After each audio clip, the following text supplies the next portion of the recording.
Let's get the inverse Laplace transform of 10 over s to the power of 4. If we go to the table, we see that it has this form here, with n equal to 3. Well, we can use the linearity property to take out this 10.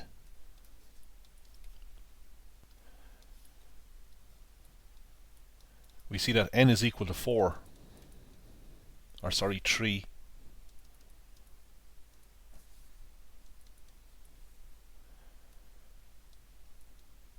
So we know what the answer to this is. We just apply this rule here. But if we have 3 factorial on top, we have to divide by 3 factorial, because we just want to have 1 on top. But 1 over 3 factorial can be taken out using the linearity property. So we get this, and 3 factorial is equal to 6. In this example, the denominator doesn't have factors, so we're not going down the route of getting partial fractions. So we're going to complete the square on this one. So we take half the coefficient of s and square it. So we write s plus 4 here. Well, we have to square s plus 4, and that's going to give us s squared plus 8s plus 16. But of course we want plus 17 here, so we have to write plus 1 here. Now, in this table, we have the inverse transforms of functions of the form a over s squared plus a squared and s over s squared plus a squared, and that's exactly what we want here. After we've written this as 2 fractions, so we take s over the denominator, and then we take minus 1 over the denominator. So this first fraction here has the form of this function here, s over s squared plus a squared. But of course we have an s plus 4 here, so we have to take care of that. We'll have to put a plus 4 here. And then we'll be using the shift theorem on this, so we'll have to adjust this one. And as for this one here, it's got the form constant over s squared plus a constant squared. Actually, this one is okay as it stands. We can just apply the shift theorem directly to it.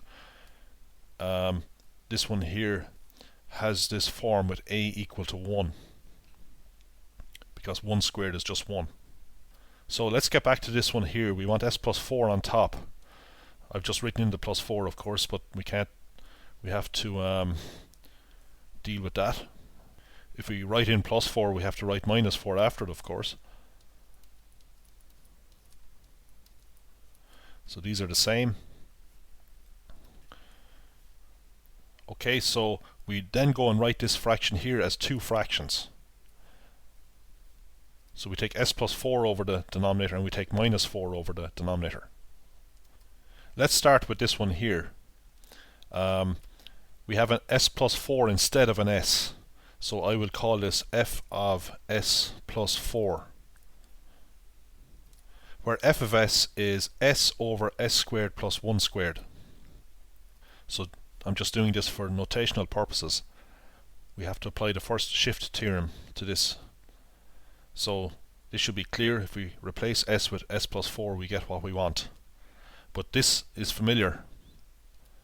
This function has the form s over s squared plus a squared, and comparing we can see that a equals 1. So the inverse transform of this thing is cos of 1 times t times u of t.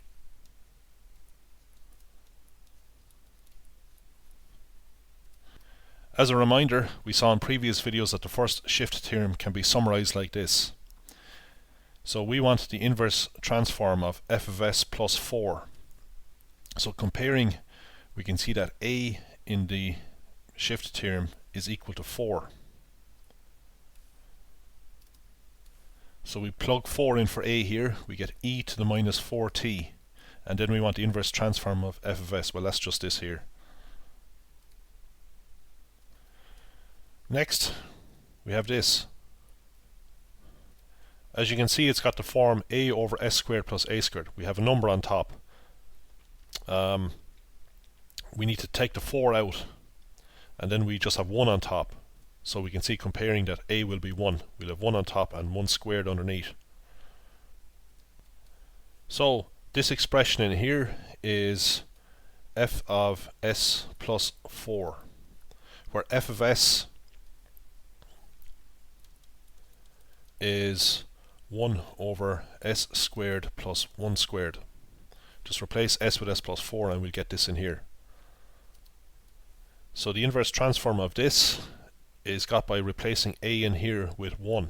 So we get sine 1t times ut. So now we can apply the first shift theorem, so I won't bother writing this down.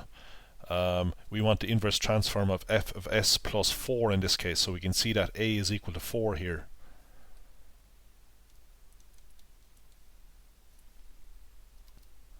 So we're going to get e to the minus 4t times this here. Notice that this last term has the same form as this. I could have actually combined these together. I overlooked that. Well, all we have to do here is just write minus 5.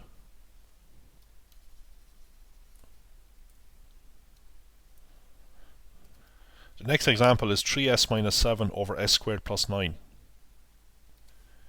Now we can split this into two fractions. We don't have any s term in the denominator, so we can jump to these straight away.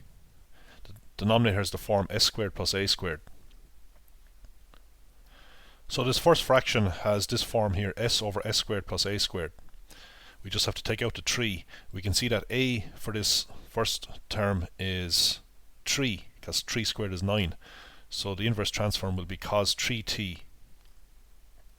So we take out the 3, use linearity, and the inverse transform is going to be 3 cos 3t times u of t. Now, what about the next term? Well, we know we want to get this thing into the form a over s squared plus a squared, because that's what's in the table. So we need to take the 7, we need to put a 3 on top, because 3 is the square root of 9. But of course, if we put 3 on top, if we multiply this by 3, we have to divide it by 3. So when we look up this with a equal to 3, we get sine 3t times u of t.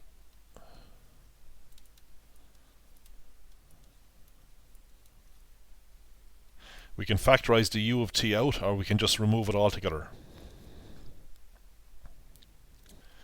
Next we have 3s plus 3 divided by s minus 1 times s plus 2. The denominator is factorized, so we can break this into its two partial fractions. So we can write our fraction like this. A and b are two numbers that we have to find. Now a and b will just be numbers here, because both of these factors are linear. They both involve s to the power 1. If one of them was quadratic, involved s squared, we would have to have one of these numerators a linear factor. We would have to say have bs plus d, for example. But that's not the case here. Okay, so we add these, and that's straightforward. Just multiply like this to get the numerator here.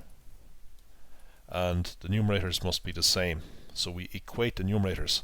I factorized s out here, so we get the s term. The constant term is 2a minus b. Since we have an identity here, that means an equation that's true for all values of s. The coefficients of s must be the same. So we have that a plus b equals 3, and whatever is left then has to be the same. So the constants are 2a minus b and 3. So we simply add here to get 3a equals 6, or a equals 2. Since a plus b equals 3, it means that b must equal 1. So here's what we have. Let's get the inverse transform of 2 over s minus 1. Well, we go to the table, and what we have has the form 1 over s plus a. That's this thing in here. And you can see that a is minus 1. So we could write it like this. We could write it as 2. We take out the 2 using the linearity property. 1 over s plus minus 1. So here's our a. And you can see that we're going to get e to the power of minus 1 times t. We'll leave the 2 in front. Minus 1 is plus 1. And we can put in the u of t if we like. The next one is straightforward. We can see that a is equal to plus 2, so we get e to the minus 2t times u of t. So using linearity, we just add these together, and I've left out the u of t.